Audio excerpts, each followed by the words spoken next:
మీ దృష్టికి తేవాలనుకుంటా ఉన్నా. ఒక అంశం మీరు చూస్తే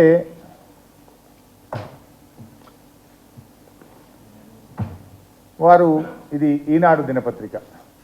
ఇందులో మీరు చూస్తే ఒకసారి ఫ్రంట్ పేజ్లోనే ఈనాడు పత్రిక రాసింది 2022 మే 27న జరిగిన 16వ కృష్ణా బోర్డు సమావేశంలో ఎజెండా 16.7 అంశం కింద ప్రాజెక్టు కాంపోనెంట్లు అప్పగించడానికి అభ్యంతరం లేదని చెప్పారు. 2023 మే 19న 17వ కృష్ణా బోర్డు సమావేశంలో ప్రాజెక్టులు అప్పగిస్తామని అంగీకరించారు మీరు రాశారు. Now I will read out. First 16వ కృష్ణా బోర్డు మీటింగ్, ఇది 16వ కేఆర్ఎంబి మీటింగ్ యొక్క మినిట్స్. 16వ కేఆర్ఎంబి మీటింగ్ మినిట్స్. ఇందులో మీరేమన్నారు? 16వ కేఆర్ఎంబిలో 16.7 పారాగ్రాఫ్ 16.7లో ప్రాజెక్ట్ అప్పగించడానికి అభ్యంతరం లేదని చెప్పారు అన్నారు. ఇది item number 16.7. I'm reading out, మీకు కాపీ కూడా ఇస్తాను. Presenting the agenda item, member KRMB briefed about board's consensus decision taken on its 15th meeting for handing over 15 direct outlets of Srisailam and Nagarjuna Sagar projects by respective states to the KRMB, while matching government orders for transfer of 2 components of Srisailam and 7 components of Nagarjuna Sagar by Telangana were still awaited. Andhra Pradesh ఒప్పుకున్నది, కానీ తెలంగాణ రాష్ట్ర ప్రభుత్వం మరి శ్రీశైలం మీద ఉన్న 2, సాగర్ మీద ఉన్నటువంటి 7 కాంపోనెంట్స్ను transfer చేసే విషయంలో ఇంకా ఉత్తర్వులు ఇవ్వలేదు. తెలంగాణ ప్రభుత్వం యొక్క ఆర్డర్స్ ఆర్ స్టిల్ అవైటెడ్. ఇందులోనే ఇంకా స్పష్టంగా కూడా చెప్పారు. ఇంకో దగ్గర తొందరగా ఇవ్వండి అని కూడా వాళ్ళు మనం రిక్వెస్ట్ చేస్తూ చెప్పినారు. అంటే ఇక్కడ ఎక్కడ కూడా ముఖ్యమంత్రి గారు చెప్పినట్టు 16వ కేఆర్ఎంబి మీటింగ్లో తెలంగాణ ప్రభుత్వం ఒప్పుకున్నదని ఎక్కడ చెప్పలే. ఇందులో ఆంధ్రప్రదేశ్ ఒప్పుకున్నది, తెలంగాణ ప్రభుత్వం యొక్క నిర్ణయం ఇంకా పెండింగ్లో ఉంది అనేటువంటి విషయాన్ని మీరు చెప్పిన పారాగ్రాఫ్లోనే స్పష్టంగా చెప్పారు. నెక్స్ట్ మీరు ఇందులోనే ఇంకో పారాగ్రాఫ్, ఇందులోనే ఏమన్నారంటే మీరు మే 19, 17వ కృష్ణా బోర్డు సమావేశంలో ప్రాజెక్టులు అప్పగిస్తామని అంగీకరించారు అన్నారు. ఇది మేలో జరిగిన 17వ కృష్ణా బోర్డు మీటింగ్ యొక్క మినిట్స్.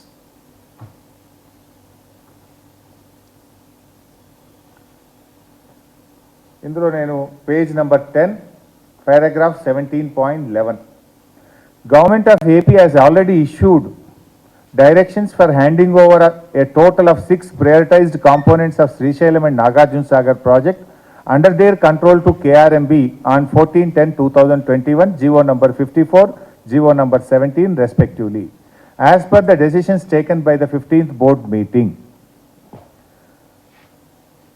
To this, ఇప్పుడు తెలంగాణ అంశం. To this, Special Chief Secretary I&CAD, Government of Telangana stated that they do not agree for transfer of the components of Srisailam and Nagarjuna Sagar, and stressed that the matter may be referred to the Apex Council to discuss common assets and to review the Gazette notification of 2482 dated 15/7/2021. ఎంత పచ్చి అబద్ధం మాట్లాడతారండి ముఖ్యమంత్రి. ఒక ముఖ్యమంత్రి ఇంత పచ్చి అబద్ధం ఎంత స్పష్టంగా అయ్యాలి. దినపత్రికలో ఈ పత్రిక చదివిన పాఠకుడు ఏమనుకోవాలి? ఈనాడు దినపత్రిక చదివింది ఒక రాష్ట్ర ముఖ్యమంత్రి మాట్లాడితే నిజమని అనుకుంటారా అనుకోరా? భవిష్యత్తులో మీరు కూడా జర్నలిస్టులతో కూడా మనం ఏంటంటే ఆయన మాటలు చెక్ చేసుకొని మీరు రాయాల్సిన పరిస్థితి. ఎందుకంటే మన క్రెడిబిలిటీ పోతుంది, పత్రికల క్రెడిబిలిటీ పోయే ప్రమాదం ఉన్నది. ఒక ముఖ్యమంత్రి మాట్లాడినప్పుడు ఒక ప్రముఖ దినపత్రికలు ఏమైంది వల్ల ఆయన so and so 17th board మీటింగ్లో తెలంగాణ ప్రభుత్వం ఒప్పుకున్నది అని చెప్పిండ్రు. 17th బోర్డు మీటింగ్లో ఎంత గట్టిగా చెప్పిండు తెలంగాణ ఇరిగేషన్ స్పెషల్ సిఎస్, మేము ఒప్పుకునే సమస్యే లేదు, ఈ సమస్యను పూర్తిగా చర్చించడానికి అపెక్స్ కమిటీకి, అంటే 2 ముఖ్యమంత్రులు కేంద్ర జలవనరుల మంత్రి అధ్యక్షతన జరిగే సమావేశానికి రెఫర్ చేయండి. ఈ కేఆర్ఎంబి ఇచ్చిన ఆర్డరే తప్పు, ఈ ఆర్డర్ మీదనే పూర్తిగా రివ్యూ చేయాల్సిన అవసరం ఉంది, మేం ప్రాజెక్టులు అప్పజెప్పే సవాలే లేదు అని చెప్పి ఆ రోజు అప్పటి ప్రభుత్వం అంత స్పష్టంగా చెప్పింది.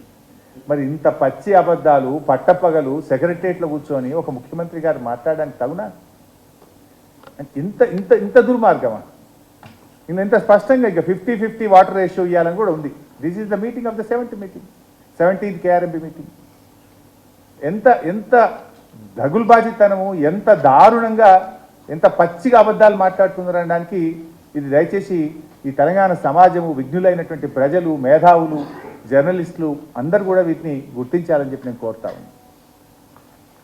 ఇకపోతే ఆయన గారు ఇంకోటి మాట్లాడినారు. ఇంకా నేను అసెంబ్లీలో చాలా చెప్తా, ఇంకా ఇప్పుడు కొద్దిగానే ఇవాళ ఓన్లీ శాంపుల్ మాత్రమే రిలీజ్ చేస్తున్నాను, ఇంకా చాలా చెప్పేటండి. ఇది ఆంధ్రజ్యోతి దినపత్రిక. ఎవరిని కూడా నారాజ్ చేయదలుచుకోవాలి, అన్ని పత్రికలు చూపిస్తా, ఒక్కొక్కటి చెప్తా. సో ఇది ఆంధ్రజ్యోతి దినపత్రికలో ఈరోజు పత్రిక. మైక్ వస్తలేదా బై సార్? ఓకే. ఆంధ్రజ్యోతి దినపత్రిక. పదవులకు ఆశపడి పెదవులు మూసుకున్నారు. మా మీద ఆరోపణ ముఖ్యమంత్రి గారు. ఏమంటాడు ముఖ్యమంత్రి గారు?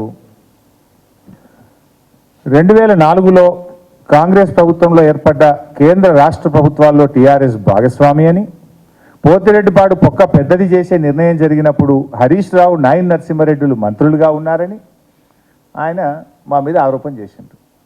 పోతిరెడ్డిపాడు పొక్క కొట్టినప్పుడట మేము రాజశేఖర రెడ్డి గారి క్యాబినెట్లో మంత్రులుగా ఉన్నాం, మేమే దీనికి బాధ్యులము, మీరు పెదవులు మూసుకున్నారు పదవుల కోసం అని మాట్లాడినారు. పెదవులు మూసుకున్నది నీ పక్కన కూర్చున్న ఉత్తమ్ కుమార్ రెడ్డి, నీ పక్కన కూర్చున్న కోమటిరెడ్డి వెంకటరెడ్డి, నీ పక్కన కూర్చున్న నాటి కాంగ్రెస్ మంత్రులు. నువ్వు మూసుకున్నావు పెదవులు, మేం కాదు. నేను సాక్ష్యాధారాలు ఇస్తా. ఎంత దుర్మార్గం అంటే బడగాల్చి మీద చేసుడు ఇది. మేము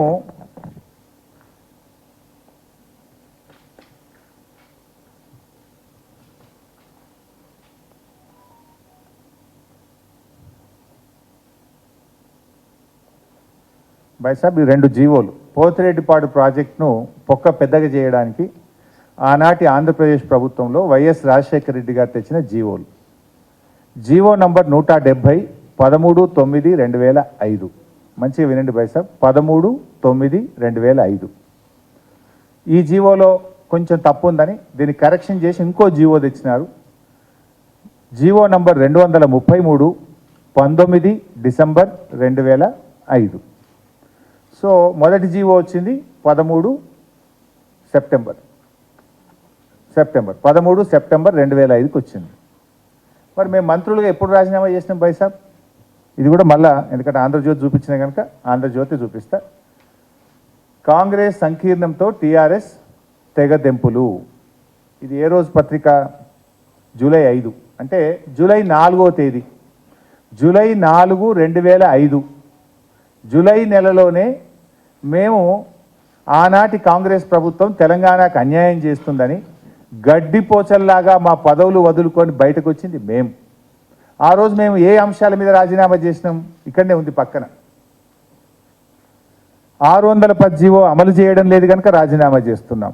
పులిచింతల తెలంగాణను ముంచి ఆంధ్రాకు నీళ్లు పారిస్తున్నావు కనుక తెలంగాణకు అన్యాయం చేసే పులిచింతల ప్రాజెక్టు కడుతున్నాం కనుక రాజీనామా చేస్తున్నాం. తెలంగాణ ఉద్యమ పవిత్రత కాపాడడం కోసం రాజీనామా చేస్తున్నాం. తెలంగాణ ప్రాంతానికి వైఎస్ రాజశేఖర రెడ్డి గారు అన్యాయం చేస్తున్నారు కనుక రాజీనామా చేస్తున్నాం. నక్సలైట్లతో చర్చలు జరగాలంటే మీరు ఎన్కౌంటర్లు చేస్తున్నారు కనుక రాజీనామా చేస్తున్నాం. ఆ రోజు తెలంగాణ ప్రజల ప్రయోజనాల కోసం మేము జూలై 4, 2005 మేము రాజీనామా చేసినాం. పోతిరెడ్డిపాటి జీవో ఎప్పుడు వచ్చింది బైసాబ్? 13 సెప్టెంబర్ 2005. జూలై అంటే జూలై, ఆగస్ట్, సెప్టెంబర్. మేము రాజీనామా చేసిన 3 నెలల తర్వాత పోతిరెడ్డిపాటి జీవో వచ్చింది. నేను ఏమన్నారు రేవంత్ రెడ్డి గారు? పోతిరెడ్డిపాడు పొక్కగొట్టేటప్పుడు హరీష్ రావు, నాయన్ నరసింహారెడ్డి మంత్రులుగా ఉన్నారు అన్నాడు. నేను పాపం ఆయనకు ఆ స్క్రిప్ట్ రైటర్లు, డైలాగ్ రైటర్లు సరిగా లేనట్టున్నారు. కొంచెం బ్యాక్ ఆఫీస్ సరి చేసుకోవాలి ఆయన. ఏమవుతుంది ఇప్పుడు? ఆయన విలువ తగ్గుద్దా, నా విలువ తగ్గుద్దా? ప్రజలు ఏమనుకోవాలి రేపు? ఇంత పచ్చి అబద్ధాలు మాట్లాడొచ్చునా? మేము అప్పటికే 3 నెలల ముందే మా మంత్రి పదవులను తెలంగాణ ప్రజల కోసం, తెలంగాణ ఉద్యమం కోసం ఏడాది కాలంలోనే పదవులు వదులుకున్న చరిత్ర మాది. పదవుల కోసం పెదవులు మూసుకున్నది, పదవుల కోసం పార్టీలు మారిన చరిత్ర నీకు, నీ మంత్రివర్గ సభ్యులకు ఉన్నది, మాకు లేదు. నువ్వు మమ్మల్ని మాట్లాడినప్పుడు డెఫినెట్గా మేము సమాధానం చెప్పాలి కదా. ఇప్పుడు ఎవడు పెదవులు మూసుకున్నాడు? పదవుల కోసం అమ్ముడు పోయినోడెవడు? పదవుల కోసం పార్టీలు మారినోడెవడు? పదవుల కోసం ప్రజల కోసం త్యాగాలు చేసినోడెవడు? అర్థమైతలేదా ప్రజలకు? అంతేకాదు, ఇది అసెంబ్లీ, ఆంధ్రప్రదేశ్ లెజిస్లేటివ్ అసెంబ్లీ సోమవారం అక్టోబర్ 3, 2005. ఆయన నిన్న మాట్లాడతాడు, ఓ మా పీజేఆర్ గారు కొట్లాడారు. Yes, I agree. ఒకే ఒక్కడు కొట్లాడిండు పీజేఆర్. మీరందరూ పెదవులు మూసుకున్నారు. నువ్వు తెలుగుదేశంలో ఉన్నావు, మిగతా నీ క్యాబినెట్ సహచరులంతా కాంగ్రెస్ పార్టీలో ఉండి పెదవులు మూసుకున్నారు. కొట్లాడింది మేం, మాతో పాటు గొంతు కలిపినోడు ఆనాడు కాంగ్రెస్ పార్టీలో ఒక్కడే. కానీ ఆయన ఏ రకంగా మాట్లాడినా, మేము మంత్రులుగా ఉండి మేము పెదవులు మంత్రులుగా మేము లేము. అంతకు 3 నెలల ముందే రాజీనామా చేసినాం. రాజీనామా చేసి ఊరుకోలే. మేము అసెంబ్లీలో పేగులు దిగదాకా కొట్లాడినాం. అడ్జర్న్మెంట్ మోషన్ ఇచ్చినాం. I read out the adjournment motion. ఇది అసెంబ్లీ రికార్డు, అసెంబ్లీ నుంచి తెచ్చిందే కాపీ, నా సొంత కవిత్వం కాదు. This is in the record of assembly, మీరు చెక్ చేసుకోండి. అక్టోబర్ 3, 2005 మేము అడ్జర్న్మెంట్ మోషన్ ఇచ్చాం. అప్పుడు మా సభానాయకుడు డాక్టర్ విజయరామారావు గారు, ఐ విల్ రీడ్ అవుట్.